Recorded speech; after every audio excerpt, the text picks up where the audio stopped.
Hello guys, good morning. I am Roshan. आज मैं आप लोगों को ब्लड बैंक के बारे में बताने जा रहा हूँ कि ब्लड बैंक क्या होता है। तो इसमें हम ब्लड को किस तरीक़ा से ब्लड बैंक में हम ब्लड बैंक से फिर हम पेशेंट के कुछ ब्लड बॉडी में चढ़ाने के लिए किस तरीक़ा से हम लेते हैं और किस तरीक़ा से हम ब्लड बैंक में ब्लड को डोनेट करते हैं, ठीक ना। और ब्लड डोनेट कौन कौन सा ब्लड बैंक में हम स्टोर करके रखते हैं या पहले से इसमें स्टोर किया जाता है पेशेंट के थ्रू, पेशेंट से लेके, ठीक है। पेशेंट एक स्वस्थ व्यक्ति भी ब्लड बैंक में ब्लड को डोनेट कर सकते हैं या ब्लड को स्टोर करके रख सकते हैं या रखवा सकते हैं, ठीक ना। तो उसमें कौन कौन सा ब्लड होता है, उसमें हो गया आपको RBC, WBC and platelet, whole blood and आपको हो गया FFP यानी कि फ्रेश, फ्रोजन और प्लाज्मा। फ्रेश, फ्रोजन और प्लाज्मा एंड होल ब्लड जैसे हो गया plasma, platelet, WBC, RBC, whole blood and FFP, fresh, frozen और प्लाज्मा, इस सब को उसमें करते हैं। और ठीक आज आप लोग और उसके बाद इसमें क्या क्या रिक्वायरमेंट होता है कि ये पेशेंट के पास इतना होने चाहिए, उसके बारे में हम डोनेट कर सकते हैं, ठीक ना। या कोई भी बीमारी या कोई भी कंडीशन है तो उस कंडीशन में हम ब्लड उसको कलेक्ट करके हम ब्लड बैंक में नहीं रख सकते हैं, ठीक ना। और किस तरीक़ा से अगर ब्लड पहले से स्टोर है तो पेशेंट को किसी पेशेंट को ज़रूरत पड़ गया, उसको आपको ब्लड चढ़ाना है, तो उस कंडीशन में हम उसको पेशेंट को किस तरीक़ा से हम क्रॉस मैच करते हैं। क्रॉस मैच करके उसके बाद पेशेंट को हम चढ़ाने के लिए उसको लाके पेशेंट हॉस्पिटल में उसको हम चढ़वाते हैं, ठीक ना। तो हम बता रहे हैं ब्लड बैंक क्या होता है, ठीक ना। ओके, सबसे पहले आ गया हम blood bank. What is blood bank, ठीक ना। व्हाट इज ब्लड बैंक क्या होता है। Blood bank it is a study of blood bank. It is a study of blood and storage by blood and blood compound, that's called blood bank. क्या बोले हम, it is a study of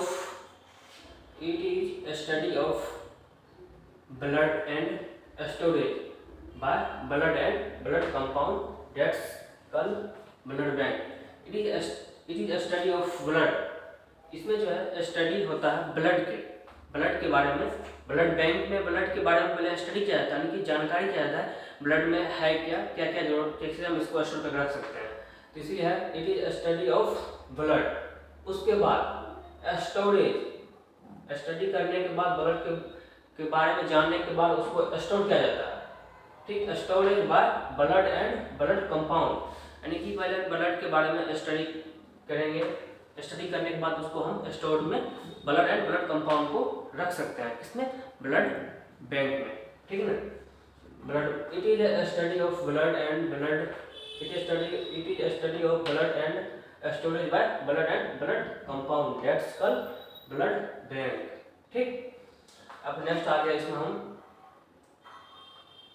कौन कौन से blood को हम storage कर सकते हैं, ठीक ना।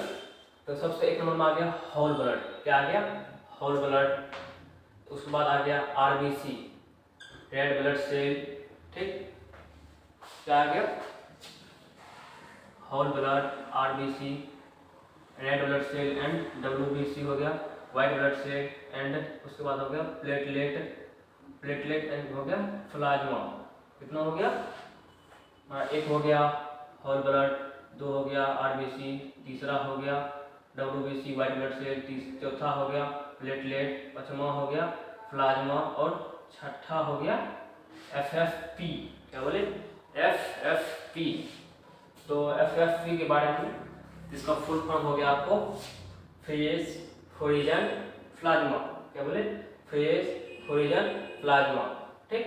अब नेक्स्ट हम इतना ब्लड को हम 6 ब्लड को हम स्टोर कर सकते हैं, ठीक ना।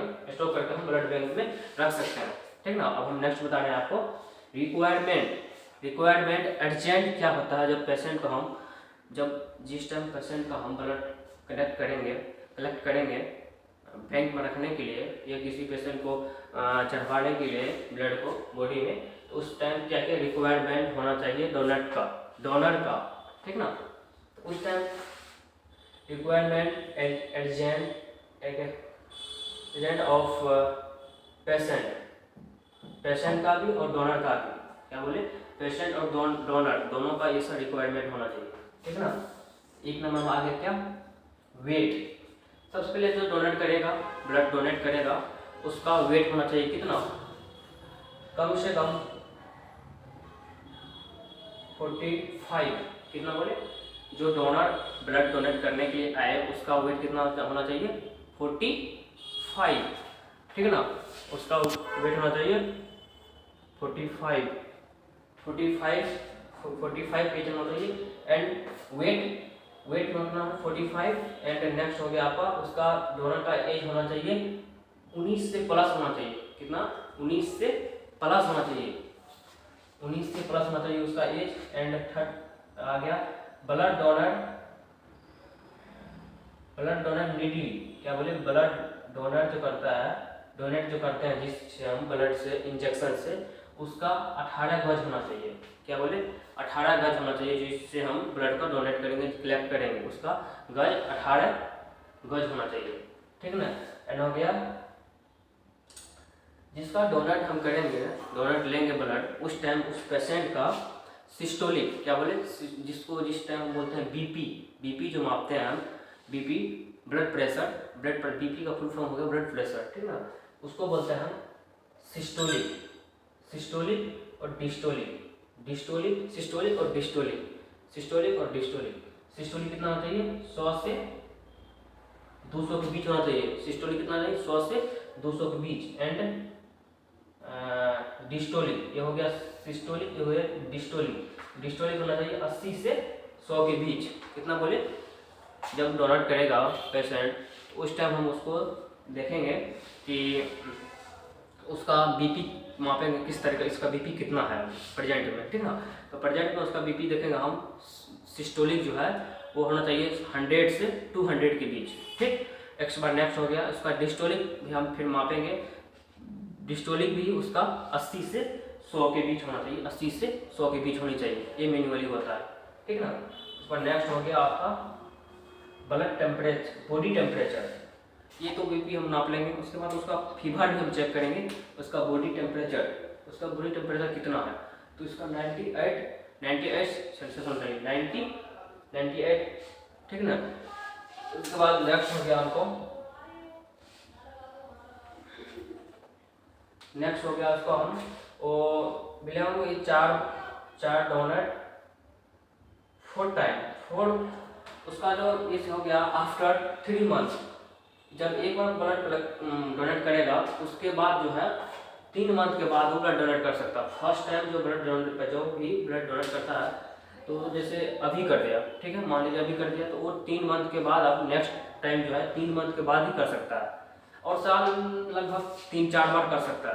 ये हो गया 4 टाइम डोनेट कर सकते हैं, ठीक है, 1 ईयर्स में, ठीक है। उसके बाद आ गया 8 नंबर, ठीक है। हाँ, उसमें जो बैग होता है, जो उसमें ब्लड डोनेट करके हम बैग में जो जाता है, जो ब्लड कलेक्ट होने के लिए जमा होता है, उस बैग में 350 ml होता है। कितना होता है blood, 350 ml blood. 350 ml blood में, उसमें 350 ml ब्लड में 49, क्या बोले, 49 जो है 49 ml क्या होता है, एंटी कोगुलेंट। क्या बोले, ये 8 नंबर जो है बैग में 350 ml जो ब्लड रहता है उसमें 49 ml एंटी कोगुलेंट ही रहता है, तो मिलकर 350 ml बनता है। अब 9 नंबर हो गया, ये जो बैग है 450 ml वाले ब्लड, 450 ml वाले ब्लड बैग 450 ml वाले ब्लड बैग जो है उसमें 63 ml एंटी कोगुलेंट ही रहता है। कितना रहता है, 63 ml एंटी कोगुलेंट ही रहता है। ये हो गया अर्जेंट रिक्वायरमेंट, ये रिक्वायरमेंट होनी चाहिए, ठीक है ना। अब नेक्स्ट हम बता रहे हैं, ये टॉपिक हो गया, how many types of blood bank colour code bag. क्या बोले, how many types of blood bank colour of bag, जो ब्लड बैंक में बैग जो होता है उसका कलर कितना होता है। ऐसा थोड़ी कि एक ही बैग में सब ब्लड को हम स्टोर करके रख सकते हैं ब्लड बैंक में, ऐसा नहीं होता है, उसका भी एक कलर कोड होता है जिससे आदमी को पहचाना जाता है कि इसमें ए ग्रुप का ब्लड है, इसमें बी ग्रुप का ब्लड है, इसमें ए बी ग्रुप का ब्लड है और इसमें ओ ग्रुप का ब्लड है। इस तरीका से टाइप होता है उसका, 4 कोड टाइप होता है। कितना होता है? 4 होता है बैग, 4 कोड होता है। एक होता है, एक हो गया आपको blue colour, yellow colour and white colour and pink colour. सबसे नंबर 1 में आता है हमको, एक नंबर आ गया पी, इसको बोलेंगे पी, जो कि होता है पिंक कलर। इसमें ए ग्रुप होता है, क्या होता है? जो पिंक कलर का होता है, 1 नंबर पिंक कलर, उसको पी बोलते हैं हम, पिंक कलर होता है, उसमें ए ग्रुप का ब्लड होगा। और दूसरा नंबर हो गया जो वाई होगा, उसमें येलो कलर का होगा, क्या होगा? येलो कलर का कोड होगा, उसको येलो कलर का बैग होगा, उसमें बी ब्लड जाएगा, ठीक ना। नेक्स्ट होगा बी ग्रुप ब्लड जाएगा, तो हो गया हमका ग्रुप, GROUP ग्रुप हो गया, ABO। एंड थर्ड हो गया जो वाइट W होगा, उसमें वाइट कलर का बैग होगा, उसमें क्या होगा? AB ग्रुप होगा, क्या होगा? AB group blood. और चौथा नंबर जो है बी होगा, ब्लू होगा, उसका बैग का कलर ब्लू होगा और उसमें ब्लड ग्रुप O होगा। क्या बोले? इसमें ब्लड कलर के अकॉर्डिंग जो है ब्लड बैंक में बैग जो होता है उसमें सबसे पहले पी जो होता है 1 नंबर में, पी यानी कि ब्लू हो गया, उसमें ए ग्रुप रहता है। सेकंड हो गया आपको वाई, उस पर वाई रहेगा लिखा, उसमें येलो कलर होगा, बैग का कलर कैसा होगा? येलो, उसमें ग्रुप बी रहेगा ब्लड। एंड थर्ड हो गया आपको वाई, डब्लू वाइट हो गया, उसका कलर होगा, बैग का कलर होगा वाइट एंड उसमें ग्रुप रहेगा AB ग्रुप, ठीक।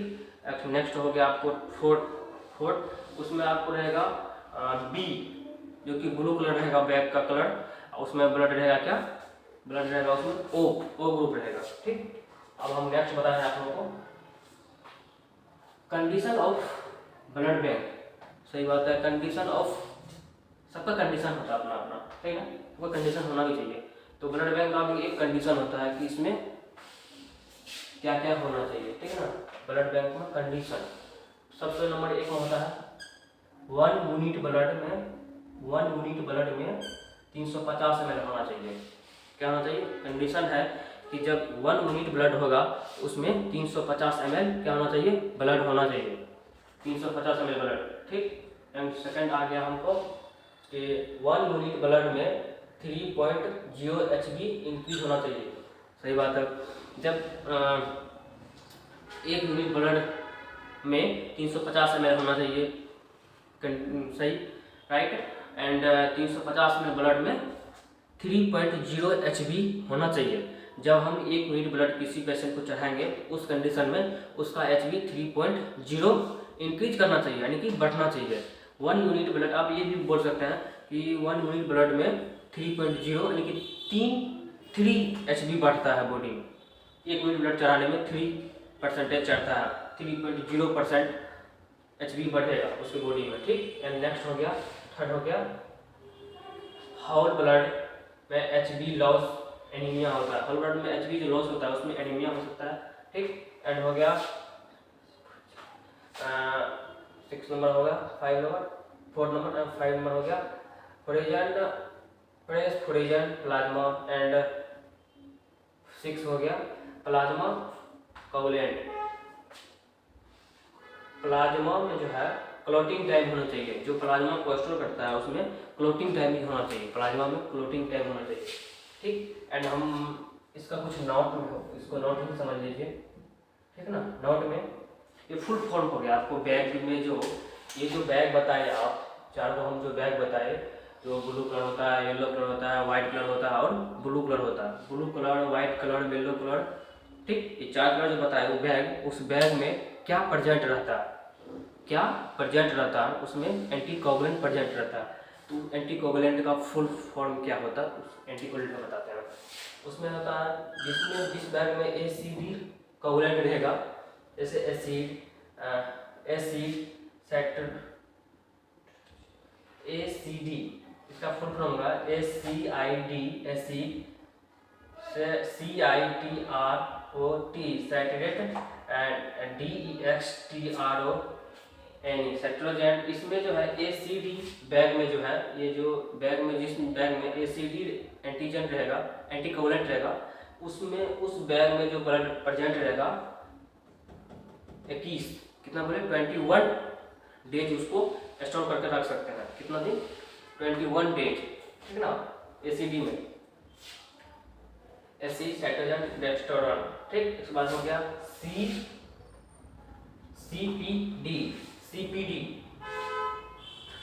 CPD, citrate blood citrate required patent and dextrose, इसमें जो है 32 डेज हम ब्लड को स्टोर कर सकते हैं। कितना दिन? 32 डेज।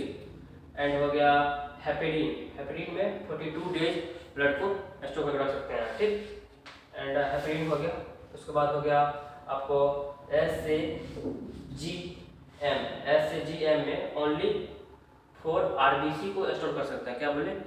SAGM में ओनली फॉर आरबीसी को स्टोर कर सकते हैं। उसके बाद हो गया CPD में 42 डेज, ओनली 22 से 42 डेज के बीच हम ब्लड को स्टोर कर सकते हैं।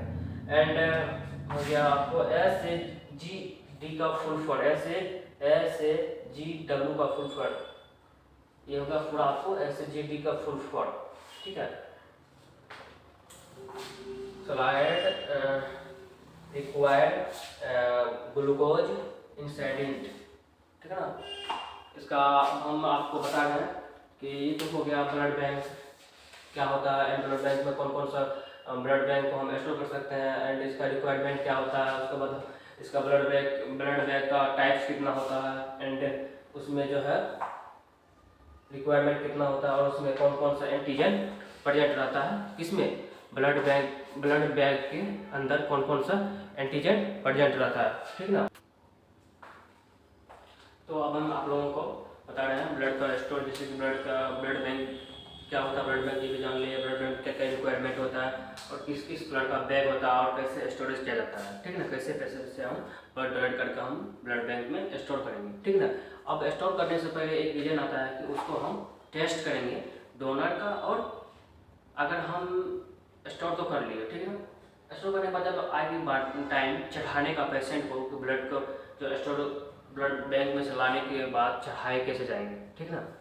तो ब्लड बैंक में जमा करने से पहले तो पेशेंट को सारा चीज़ चेक करके, सारा चीज़ का रिक्वायर करके, उसके बाद पेशेंट को कैंसर कलर का ब्लड है, इसमें कोई बीमारी तो नहीं है, अगर कोई बीमारी है तो उस टाइम भी उसको हम ब्लड नहीं स्टोर कर सकते हैं, ठीक है। स्टोर कर लेना है। स्टोर करने के बाद फिर जब पेशेंट का टाइम आता है चढ़ाने का, तो उस टाइम भी ब्लड को पेशेंट में, जिस पेशेंट में चढ़ाएंगे ब्लड हम, तो उस पेशेंट का ब्लड और जिसका हम स्टोर करके रखे हैं उसका ब्लड, दोनों का क्रॉस मैचिंग होता है कि ये ब्लड जो है जो स्टोर करके रखा हुआ ब्लड बैंक में, वो ब्लड पेशेंट में जो चढ़ाया जाएगा उसमें दोनों मैचिंग होता है कि नहीं होता। अगर ब्लड मैचिंग नहीं होगा तो पेशेंट मर सकता है ना। पेशेंट को ब्लड नहीं चढ़ाया जाएगा, रिक्वायर नहीं होगा पेशेंट के लिए, ठीक है। उसके लिए पेशेंट का और डोनर का दोनों का सैंपल लेके और क्रॉस मैचिंग किया जाता है, इस पर टेस्ट किया जाता है दोनों का ब्लड जो है मिक्स सेम होता है या नहीं होता। इस तरह अगर सेम हुआ तो ब्लड को चढ़ाने के लिए दिया जाता, नहीं तो वरना नहीं दिया जाता। उसी को हम बता रहे हैं क्रॉस मैच, ठीक ना। एक होता है cross match and storage type of cross match type of two type. Cross match जो होता है हमारे, ये हुआ क्रॉस मैच, ये जो होता है 2 टाइप होता है। कितना होता है? 2 टाइप। 2 टाइप क्या हो गया? एक नंबर हो गया मेजर क्रॉस मैच। क्या बोले? Major cross match. And second हो गया विनर क्रॉस मैच। क्या बोले? Major cross match and second हो गया major cross match and minor cross match. तो फर्स्ट नंबर हम बता रहे हैं मेजर क्रॉस मैच में क्या क्या होता है, और विनर क्रॉस मैच में हम कैसे ब्लड का पेशेंट का सैंपल लेते हैं, या पेशेंट का सैंपल लेते हैं, या डोनर का सैंपल कैसे किस तरीका से लेते हैं, मेजर में और विनर में दोनों।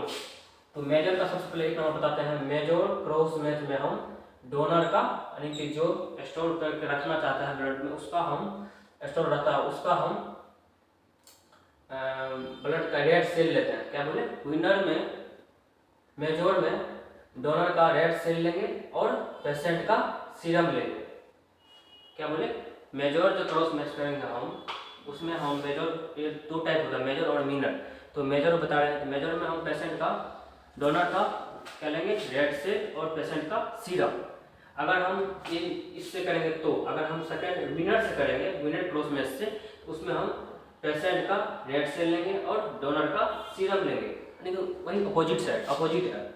जैसे कि मेजर में हम डोनर का रेड सेल लेंगे, तो डोनर का रेड सेल लेंगे तो पेशेंट का सीरम लेंगे, इसमें वही अपोजिट हो गया। अगर मिनर में अगर डोनर का सीरम लेंगे तो पेशेंट का आरबीसी लेंगे, आरबीसी लेंगे, ठीक, रेड सेल।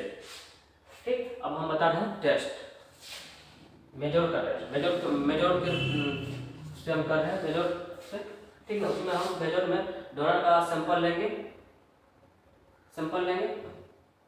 सीरम, ठीक। उसके बाद डोनर का सीरम लेंगे एंड डोनर का red cell 55% cell suspension and RBC with normal saline, ठीक है ना। नॉर्मल सलाइन लेंगे, एक हम पे बॉक्स लेंगे, छोटा सा ट्यूब, ठीक। उस ट्यूब में नॉर्मल सलाइन और आरबीसी जो डोनर का लिए हैं, डोनर का जो मेजर कोर्स में जो होता है डोनर का आरबीसी सेल, ये जो होता है आरबीसी सेल, इस बॉक्स में लेना है हमको, एक ट्यूब में आरबीसी एंड सुपर, ये जो होता है एक 5% जो बोले हम, ये सुपर सेंसन जो होता है, इस दोनों को मिक्सिंग करेंगे, ठीक। उसके बाद आ जाते हैं हम टेस्टिंग पर, ये 3 टाइम करेंगे हम, 3 टाइम, वो टेस्टिंग आपको बताएंगे हम, ठीक ना। तो हो गया टेस्ट प्रोसीजर, बता रहे हैं टेस्ट का प्रोसीजर क्या होता है, ठीक ना। तो मेजर क्रॉस मैच, क्या बोले, मेजर क्रॉस मैच किस तरह से करेंगे हम। मेजर क्रॉस मैच में सबसे पहले tag a test, major cross match में टैग ए टेस्ट स्लाइड क्या बोले हम, tag a test slide 1 slide लेंगे, 1 ट्यूब लेंगे, ठीक। Tag a test tube 1 slide 2 part divide, मतलब एक ट्यूब लेंगे, ठीक है ना, एक ट्यूब लेंगे क्रॉस मैच करने के लिए। सबसे पहले टैग ए एक ट्यूब लेंगे एंड सेकंड हो गया 1 स्लाइड, एक ट्यूब लेंगे, एक स्लाइड लेंगे, स्लाइड को 2 पार्ट में डिवाइड करेंगे, ठीक है ना। जैसे यहाँ देखिए 2 पार्ट डिवाइड किया, ये बात बताएंगे आपको, ठीक है। 2 पार्ट डिवाइड करेंगे, ठीक, उसको ट्रांसफर करेंगे। एक हो गया स्लाइड लेंगे और ट्यूब लेंगे, और सेकंड हो गया transfer 45 ml blood, 45 ml of normal saline लेंगे, ठीक। ट्रांसफर करेंगे उस पर 45 ml of normal saline and third हो गया 5 ml ब्लड लेंगे, क्या लेंगे 95 ml नॉर्मल सलाइन लेंगे एंड 5 ml ब्लड लेंगे, ठीक। एंड फोर्थ हो गया सेंट्रीफ्यूज करेंगे, वो ट्यूब जो बोले ट्यूब में, उस ट्यूब में हम 95% नॉर्मल सलाइन लेंगे एंड 5 ml ब्लड लेंगे। ट्यूब जो बताए, ट्यूब लेना, ट्यूब में 95% नॉर्मल सलाइन लेना है एंड उसमें 5 ml ब्लड लेना, दोनों को मिक्सिंग करना। मिक्सिंग करने के बाद हम फोर्थ नंबर आते हैं सेंट्रीफ्यूज 1000 आरपीएम मतलब हो गया, आरपीएम मतलब होगा रोटेशन पर मिनट, क्या बोले रोटेशन, आरपीएम का फुल फॉर्म हो गया रोटेशन पर मिनट, यानी कि सेंट्रीफ्यूज में रोटेशन पर मिनट 2 to 5 मिनट करेंगे। वो ट्यूब में जो हम ब्लड और नॉर्मल सलाइन देंगे, उसको हम 1000 आरपीएम रोटेशन पर मिनट पर हम 2 से 5 मिनट उसको हम सेंट्रीफ्यूज करेंगे and then after storage with order of RBC, ठीक। एंड हो गया फोर्थ नंबर 6 नंबर, उसको सेंट्रीफ्यूज करने के बाद स्टोरेज हो जाएगा, जो भी उसका आरबीसी नीचे हो जाएगा और अपर पार्ट हो जाएगा, ठीक। तो उसके बाद होगा अपर पार्ट को हम upper part prepared by discard by prepared. ऊपर पार्ट जो होगा वो जो हम अपर पार्ट होगा जो सेंट्रीफ्यूज ट्यूब को सेंट्रीफ्यूज किए, सेंट्रीफ्यूज करने के बाद आरबीसी नीचे होगा और उसका जो होगा ऊपर वाले पार्ट उसको हम then upper part discard by prepared, upper part को हम डिस्कार्ड करेंगे प्रिपेयर्ड से, उसको निकाल देंगे। देन अगेन फिर हम अगेन सेंट्रीफ्यूज 1000 आरपीएम पर 2 से 5 मिनट, फिर उसको हम नेक्स्ट टाइम फिर उसको 1000 आरपीएम पर रोटेशन पर मिनट पर हम 2 से 5 मिनट हम सेंट्रीफ्यूज करेंगे। फिर उसके बाद हो गया, उसके बाद फिर हम उसको अपर पार्ट को डिस्कार्ड करेंगे बाय पिपेट से, फिर डिस्कार्ड बाय पिपेट से, फिर अगेन हम सेंट्रीफ्यूज करेंगे नॉर्मल लाइन डाल के, जितना बार सेंट्रीफ्यूज करेंगे उतना बार सेंट्रीफ्यूज नॉर्मल लाइन डाल के फिर उसको अगेन सेंट्रीफ्यूज करेंगे 8 pm पर 2 से 5 मिनट करने के बाद फिर हम अपर पार्ट को डिस्कार्ड करेंगे बाय पिपेट। ये काम हम लगातार 3 बार करेंगे। कितना बार करेंगे? 3 बार सेंट्रीफ्यूज उसमें ब्लड दे के नॉर्मल स्लाइड डाल के मिक्सिंग करके उसको सेंट्रीफ्यूज करेंगे। कितना टाइम? 2 से 5 मिनट 1000 आरपीएम पर सेंट्रीफ्यूज करेंगे। ये काम 3 भी करेंगे और अपर पार्ट को निकाल के फिर पानी का नॉर्मल स्लाइड डाल के फिर हम उसको सेंट्रीफ्यूज करेंगे, फिर अपर पार्ट डिस्कार्ड करेंगे पाइपिपेट से, फिर नॉर्मल स्लाइड डाल के फिर हम उसको सेंट्रीफ्यूज कर आती है, सेंट्रीफ्यूज करके फिर हम अपर पार्ट डिस्कार्ड करेंगे। ये काम कितने बार करेंगे? 3 बार करेंगे। 3 बार करने के बाद हम और डिस्कार्ड उसका हमको सेपरेट होगा आरबीसी, क्या होगा? सेपरेट होगा। 3 बार करने के बाद जो 3 बार होने के बाद जो नीचे बचेगा आरबीसी वो हुआ सैंपल बार, क्या हुआ? वो सैंपल हो गया। और ये काम जो हम बताए आपको 12 स्टेप में, ये स्टेप 2 बार होगा। 2 मतलब 2 बार। ये हो गया, एक करना है पेशेंट का, ठीक, एक लेना है डोनर का। 11 पॉइंट जो बताए एक बार कर लेना हमको, अभी जो आपको बताइए 11 पॉइंट 12 पॉइंट, ये तो हो गया पेशेंट का। अब हमको सेम इसी प्रोसीजर से हमको डोनर का भी सैंपल लेके इसी टाइम करना है। ये हो गया सेपरेट हो गया आरबीसी, फिर डोनर का भी हम सेपरेट कर लेंगे इसी तरीके से आरबीसी। कितना हो गया? एक सैंपल ये हो जाएगा और फिर ये जो प्रोसेस 2 जो लिखे हम दोबारा करेंगे पेशेंट, ये मान लीजिए पेशेंट का हो गया। अब हमको डोनर का भी इसी प्रोसीजर फिर करना है, सेंट्रीफ्यूज करके अपर पार्ट डिस्कार्ड कर देना, फिर नॉर्मल साइन डाल के फिर उसको सेंट्रीफ्यूज करना, फिर बाइपिपेट से डिस्कार्ड करेंगे, फिर हम सेंट्रीफ्यूज करेंगे। उसको करने के बाद सेपरेट हम ऊपर नीचे वाले आरबीसी उसको फिर वो सिंपल ये हो गया एक हो दूसरा हो जाएगा डोनर का, दोनों को हम लाएंगे यहाँ पे, ठीक है। उसके बाद दोनों का मैचिंग करवाएंगे, इस तरीके से मैचिंग होगा।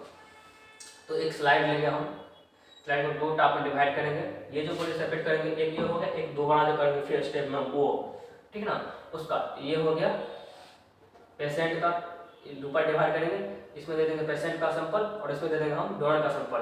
ये हो गया पेशेंट का, डोनर का फिर जो करेंगे बताएगा आपको 2 में बताया जो वो भी ले लेंगे सैंपल, इसमें उसको डाल देंगे, इसमें इसको डाल देंगे और दोनों को मिक्सिंग करेंगे। Mix with wheel by slide by aspirated applicated, एक मिलाने वाला होता है, उससे हम दोनों को सैंपल, दोनों डोनर का और सैंपल का, ये हो गया डोनर का और ये हो पेशेंट का, डोनर का ये पेशेंट का, दोनों को सब मिक्सिंग करेंगे अच्छे तरीके से। मिक्सिंग करने के बाद हम मिक्सिंग करेंगे, ठीक। उसमें शो होगा जब दोनों सैंपल में शो होगा एग्लूटिनेशन, क्या बोले? शो होगा एग्लूटिनेशन। तो ना अगर शो हो गया agglutination no head agglutination show होगा, ठीक। और होगा non agglutination show both side compatibility. और नॉट में हो गया, अगर नॉट में हो गया, एक नॉट में शो होगा तो एग्लूटिनेशन तो अनकम्प्लीटिविटी होगा। अगर शो नहीं हुआ, अगर शो नॉन शो कंप्लीटेड तो उसमें हम होगा कंप्लीटिविटी, यानी कि दोनों को हम अच्छे से मिक्सिंग कर दिया, ठीक है। उसमें अगर शो होगा दोनों साइड, पेशेंट और डोनर दोनों साइड जो हमको शो होगा एग्लूटिनेशन, यानी कि थोड़ा थोड़ा बुंदा जो होता है उसको बोलते हैं एग्लूटिनेशन। वो जो अगर शो होगा, अगर शो होगा तो वो चढ़ाने के लिए पेशेंट को नहीं चढ़ा सकते हम, पेशेंट को क्या बोले? नहीं चढ़ा सकते हैं ब्लड, यानी कि अनकम्प्लीटिविटी, यानी कि कंपेटेबल नहीं हो, उसके लिए अनकम्प्लीटिविटी उसको पेशेंट को हम नहीं दे सकते हैं। अगर दोनों साइड पेशेंट और डोनर दोनों के साइड हमको अनशो एग्लूटिनेशन, यानी कि कोई एग्लूटिनेशन, ये जो है एग्लूटिनेशन दोनों साइड पेशेंट और डोनर दोनों साइड एल्यूटिलेशन शो नहीं किया उसको हम परफेक्ट मानेंगे। अगर एल्यूटिलेशन शो किया तो उसको हम परफेक्ट नहीं मानेंगे, यानी कि एल्यूटिलेशन शो नहीं किया तो पेशेंट को हम सैंपल उसको हम दे सकते हैं चढ़ाने के लिए। अगर शो किया तो हम नहीं दे सकते हैं, वो कंफर्टेबल नहीं है। अगर शो नहीं किया तो नॉन शो एल्यूटिनेशन कंपेटिबिलिटी, यानी कि कंफर्टेबल है आप चढ़ा सकते हैं। अगर शो किया तो आप नहीं चढ़ा सकते हैं। Thank you.